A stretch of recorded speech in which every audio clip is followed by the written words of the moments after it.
What's up, guys? This is actually my second attempt today to make this video. And by attempt, I mean I actually made a video this morning all about this tank. All about the issues I've been having with this tank, how I'm going about solving the issues with this tank. And I was getting ready to edit that video, and then some more developments happened, and I kind of feel like instead of making two videos, I might as well just talk about everything all at once. So, that being said, this is one of my pride and joys. This is my show tank. I have two tanks here in my living room that I consider my show tank. One of them is an African cichlid, 125 gallon tank. You've seen me work on it a few times. This here is a 60 gallon planted cube. A couple details about this cube, just so you can get an idea of what's going on. Its substrate is soil, and it's that aqua soil. I believe it's Contra Soil was the brand. We've got some Java fern, we got some Amazon swords, some rotala, we got a couple stem plants that I'm not sure of the names, we got some mosses, we got this grass. The fish inside are rummy nose tetra. I got some diamond head tetras. I have what I believe is called a royal pleco. It's golden. I don't believe it's a golden pleco, but I'm not sure. I know different places call the same fish different names. I believe when I bought this pleco, it was called a royal pleco. And then I also have a Siamese algae eater in here. And I also have had bettas. This was the centerpiece fish, was basically a beta sorority.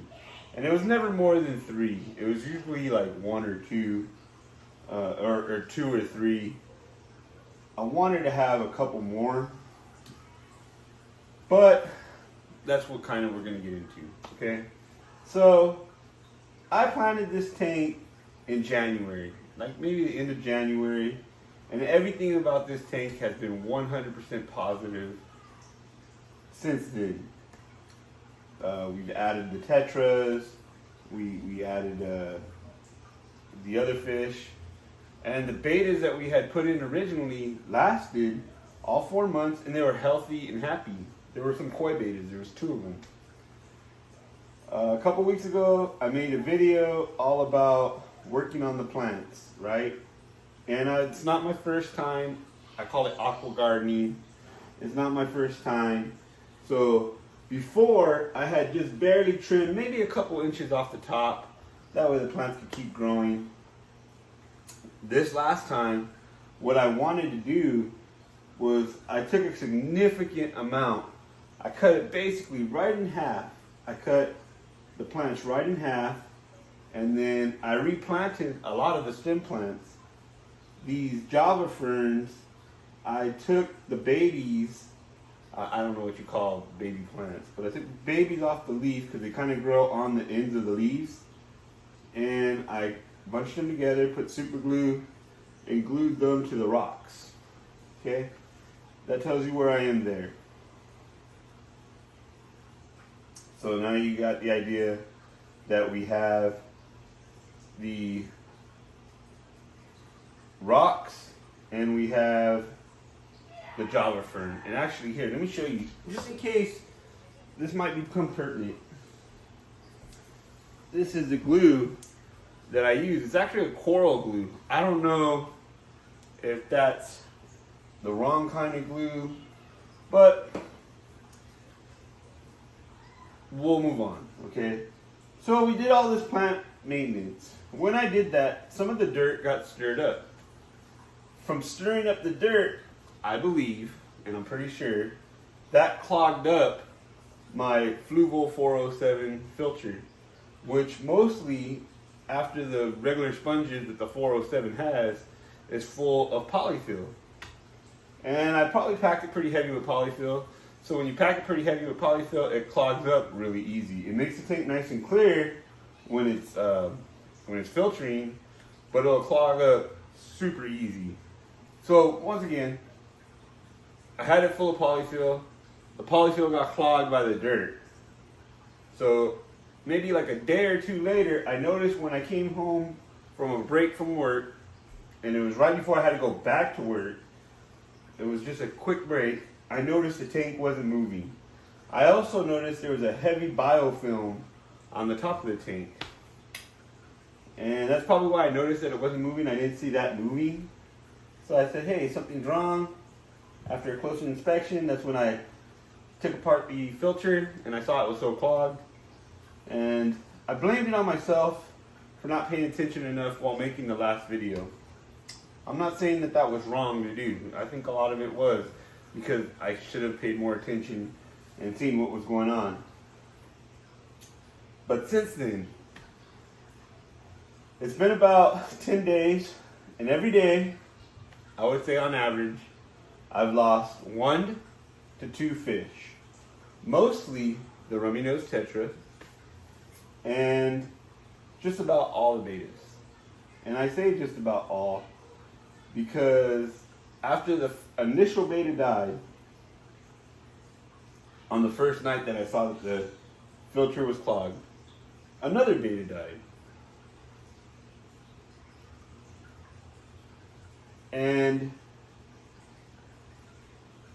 I ended up buying more bettas.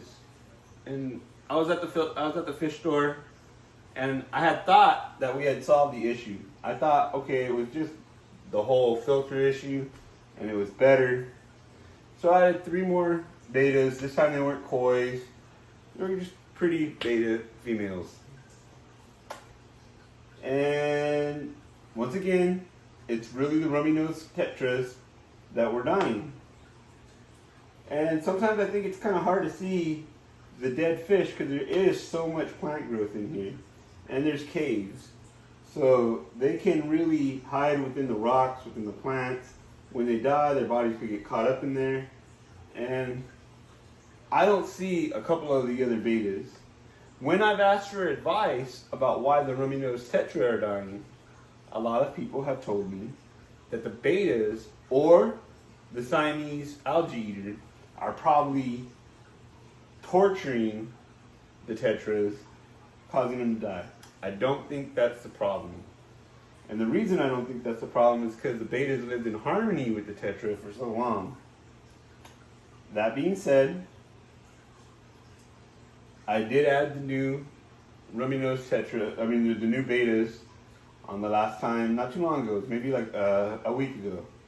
And they were doing fine. Especially I was seeing one of them. It was a blue betta, and I seen it a lot. It looked happy, it ate. One of the bettas I didn't see that much, and one of them kind of hung in the back. But for the most part, I figured they were okay. Today, I went and got my water tested. And I actually had got it tested last week as well. I have an API master test kit, but sometimes I worry because I'm part colorblind that I'm not reading the kits right when I look at them. So I go, okay, I'm going to go to my local LFS and check it out. And last week I went and had my water tested, and they said it had some slight ammonia in it. And I know there's no such thing as slight ammonia. Ammonia is bad for fish, and it probably might be a reason they could be dying. But I didn't think much of it because when I took the water out, we had just had a dead fish in the tank. So I thought, okay, maybe the ammonia from the fish dying, their body, had caused that little ammonia spike. It was very minuscule. It just wasn't zero. So it was like, okay, there's some ammonia in here.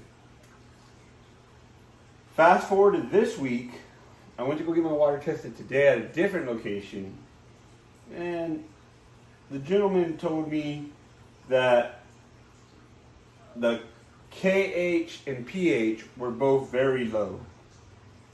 I don't know what KH is, but he explained to me that the tank is very acidic, and the fish don't like that. One of the things I told him, because I try to be honest, there's no sense lying when you're trying to figure out what's wrong, is I don't do a lot of water changes on this tank. Not because I consider myself lazy. So I've watched different creators such as Father Fish and others like him, that have talked about how you don't have to do water changes with planted tanks. A lot of times the water evaporates, you just top it off, and that's good enough. I also felt like the stocking's low on here. There's no big fish. So I didn't think it was imperative. There wasn't a hurry to need to do a water change. But apparently I'm wrong. And one of the causes is not, it had some nitrates. I didn't feel like it was that high of nitrates. But it had some nitrates, but it really, the pH and KH were low. So the guy recommended, he said, hey, go ahead and just do water changes and it should be fine. So I did a water change today, and that's what the earlier video was all about. And I might include some footage in this video right here showing you the water change. It's not that exciting. You put the CCH Ultra Zero pump in there, pumps out the water, put new water in. You've probably watched that video 100 times. Okay? Once I've done my water change, the first thing I noticed was the last remaining betta went in a full stress mode. It did not like this water change at all. I don't know exactly why. I did it just how I always do all my other water changes. My guess being it was already very stressed, and then the added stress of a water change was just too much for it. So I noticed it was kind of swimming all around, and then it put its head right here into the Java fern, and it wouldn't move. And the water was low at the time. It was like right here. It had oxygen because I never turned off the filter. The filter was shooting water in there, displacing the water on top. So I knew that there was oxygen in the water. But I reached in and I touched the betta. And usually you're not going to be able to touch the fish. So I knew something was wrong, and it jumped up and it kind of ran around. About 5 minutes after I finished the water change, I just noticed the mouth of the betta had turned white. I don't know what that's an indicator of. It was kind of different for me, and I could see that it was very highly stressed. I could see that it was at the end of the road, and I was going to lose the betta. There was nothing I could do at that point. There's no point trying to quarantine it. There's no point trying to do anything crazy. I lost it. So the betta is actually in the tank. I tried to give it time to see what would happen, and I just saw it right before making this video. It's still there. I'm going to pull it out. Something else I wanted to talk about is since this whole episode started, since everything started going south with this tank, I've noticed that there was a large amount of algae. I've never had algae in this tank, except for like that white algae that covered the wood. I mean, you get a little algae, but I never had an algae breakout. This moss right here, where it's up on the tree, was covered in algae. And a couple rocks were covered in algae. And then this grass right here caught a lot of algae. Just looking at it right now, it looks like some of it kind of broke up. So maybe the water change will help that. My thought process is whatever happened when I did this dramatic plant cut, I can see that my plants aren't happy. I don't think they're dying, but I would equate it to like if you have coral, and the coral sometimes are happy and shiny and letting their colors out, and sometimes they're not. That's how I feel about these plants. Right now, they're just not happy, and I think they aren't absorbing the nutrients that they could be absorbing. And those extra nutrients that are still in the water have to go somewhere. I think they feed the algae, and that's why the algae is blooming right now. It's not too terrible. I do think my plants will eventually outcompete the algae, and will be okay. I don't believe in like the idea of putting a bunch of algae-eating fish in there. I don't think fish are what's gonna keep the algae down. But, you know, I got the Siamese algae eater, I got my pleco. We'll see how it goes. We'll keep an eye on that, we'll monitor the situation. That being said, now we have the water changed. We're going to go from here. I am officially done putting bettas in this tank. I'm not going to try and do a beta sorority anytime soon anymore. I thought this was a perfect tank for it. Being a 60 gallon, being that there was plenty of hiding spots, I felt like that was a perfect opportunity to have a beta sorority. Now it's time to think about a different type of centerpiece fish. I was thinking about putting my angels in here. I have 2 angels on hand. I was even thinking about just getting brand new ones from the store, starting out as babies, so that way they have their long fins. Mine have kind of gotten beaten up over the couple years, or the year. I've only been fish keeping a year.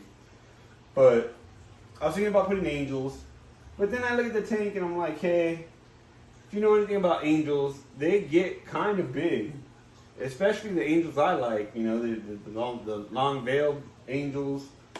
I've been watching the guy who sells Altum angels. I think those are kind of cool. I don't think all this texture in the tank, especially the wood, maybe the plants. I don't think plants affect fish as much, but I just don't think they'll be happy with the lack of space. Maybe if it was a 125 and there was even more room. So I don't think I'll be putting those in. I was thinking about Congo tetras, but the problem I have with Congo tetras is, once again, I think they like to swim a little bit more side to side, and this is only a 2-foot tank. I don't know if that's the best option. The other option would be like rams, and putting some rams in there. I think that would be a good option. I think that's the option I'm going to go with. But it's going to be a while before I do that. I'm not going to do that just yet. I want to make sure I go a significant amount of time before adding any more fish. And before adding a centerpiece fish, I want to re-up my rummy nose tetras and maybe even diamond head tetras. My fish count in this tank, which was never very high, but my fish count has gone really low. I went from about 20 to 25 rummy nose to now I believe I have 7. And I have about the same amount of diamond heads. So I definitely want to re-up those, but I don't want to add any until I know that no one else is going to die. So I'm going to take out the dead fish. I am going to let the tank run. And I'm not going to do anything until I know there's a solid, let's say, month before I can be positive that there's no more dead fish. Once again, I don't believe this is because of any fish bullying any other fish. I don't believe that this is because of a disease that I might have in the tank. And the only reason I don't believe it's a disease is because they're dying little by little. So I just think it's like the weakest ones are dying. I don't think it's I don't think they're necessarily dying from a disease as much as the conditions. So we're going to try and improve those conditions. We're going to try and make it more hospitable. And yeah, that's what's going to become of this tank. So I'm going to definitely up the water changes. I think this week especially, I might do a midweek water change. Not a lot, like 20%. And then start doing weekly water changes after that. Until, once again, I'm sure that the problem's been solved. And once we do that, once we get over that hurdle, we're going to switch over to maybe bi-weekly 20% water changes. I still don't think you got to do a lot of water changes, but I think they're definitely necessary. My thought process from before of them not being necessary appears to have been wrong, and it's okay. I'm not perfect and I'm going to make mistakes, but I'm going to learn. And this is something that I can teach someone else is, hey, I would be in the camp from here on out, unless you are really pushing that ecosystem of like, hey, my tank is an ecosystem, I guess, and it's heavily planted. And I know there's people that works for. I've seen videos. I'm not gonna ever push something like that. I think you got to maintain your tanks. I think you got to keep fresh water, clean conditions.